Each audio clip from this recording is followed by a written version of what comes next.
being so close to them, I'm sure you've seen their struggles as well. So as a Nepali international student, what do Nepali students struggle with the most? Yes, I have seen a lot of aspects of this, and I could talk about it for a long time, but let me just pick out a couple of big things. One is the language, and we've heard a bit about that, that if you have to function in a different language all day long, all week, all year, it's very tiring.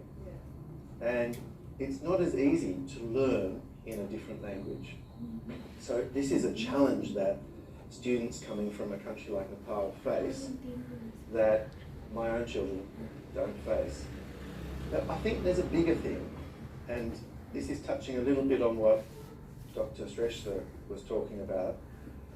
The way that you learn in Australia or in a Western country is different from the way that you learn in an Eastern country. The style of learning is different.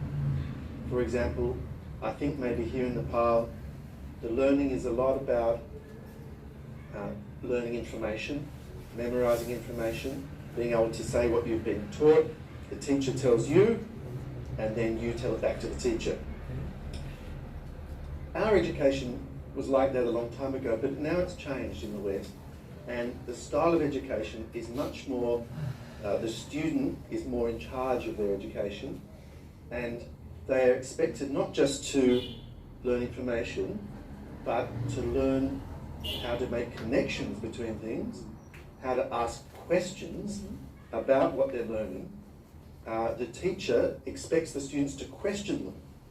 But here in Nepal, when we ask the students to, are there any questions, often there's no hands up. Yes. Where in Australia, all the hands would be up, because that's this expectation of learning there is quite different.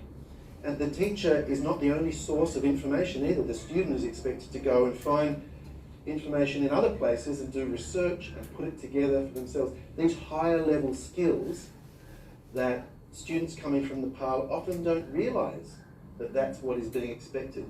It takes time to adjust and to develop those new skills. It can be scary as well at first.